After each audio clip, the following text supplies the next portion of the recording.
Hello guys, have a good day. Ayan guys, ito yung gulay na pinakita ko sa inyo nung nakaraan guys. Papakita ko sa inyo kung paano ko siya i-process, paano ko siya balatan para magiging gulay siya. Ayan, para maluto siya. Papakita ko sa inyo, ayan. Sobrang laki naman yan, sobrang haba. Ayan, pinuputol ko muna siya at ayan, babalatan ko yan. Tapos hihiwain, papakita ko rin sa inyo kung paano. Ayan, medyo maano lang yung balat niyan. Kung makikita nyo, para lang siyang pumpkin guys. Merong bilog din yan ng opo ang tawag niyan dito. Hindi ko alam kung anong English niya. Char. Ayan guys, so ayan, ganyan lang siyang balat. Parang squash, pumpkin, ganyan. Ganyan lang din yan siya. Kaso lang, yellow lang yung kalabasa or pumpkin or yung squash, ganyan. Meron ding pabilog niyan. Meron din ganyan yung hugis niya, mahaba. So, ayan, ganyan yung dito sa amin. Wala kami nung pabilog nung kasing hugis ng pumpkin na yan. So, pakita ko sa inyo guys paano ko siya ipaprocess para magiging gulay siya. Tatanggalan natin siya ng balat. Medyo matigas nga lang yung balat niya guys. So, ayan. Tsaka papakita ko rin sa inyo guys kung paano ko rin siya tanggalan ng buto. Ayan. Medyo maano talaga kasi medyo matawalis din yung maano din yung kutsilyo natin or knife natin, hindi tayo nakapaghasa. So ganyan guys, ayan. So 'di ba, ang ano lang niya, easy lang. Meron akong diyan guys. Hihiwain din natin 'yan para magiging gulay at saka meron din akong bell pepper na kasama niyan. Ipapakita ko rin sa inyo kung paano ko siya tatanggalan ng buto.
So, yan na guys. Ihahati muna natin siya bago natin alisin yung kanyang buto para magiging gulay siya. Ganyan.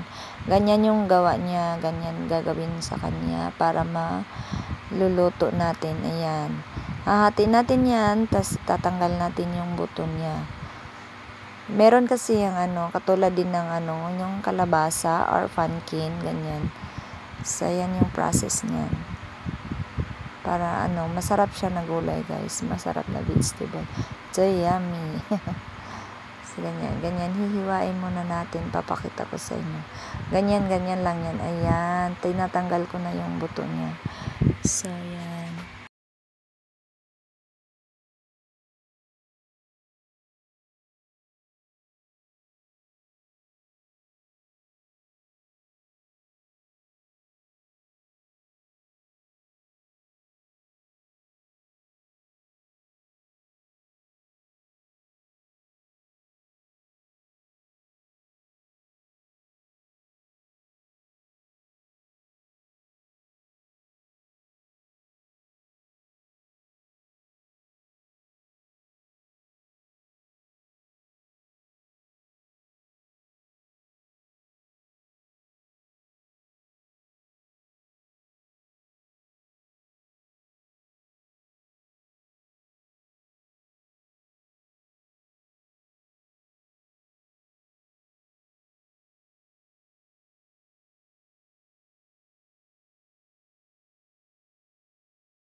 At ito naman guys, meron din tayong maliliit na bell peppers. So ayan, pakita ko isa niyo. Charan!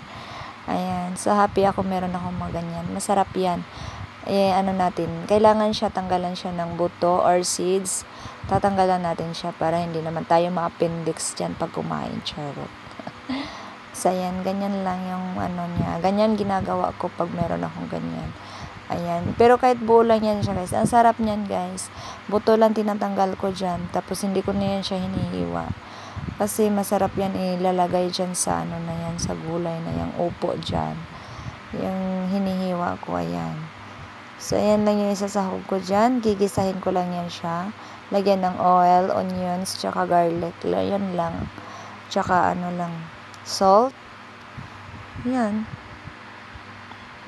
Seasoning, ganyan. Ganyan lang siya. Tinatanggal natin yung buto. Ayan. Yun lang yung process dyan, guys. So, thank you so much for watching, guys.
At ito na nga guys, sa wakas natapos na natin siya hiwain at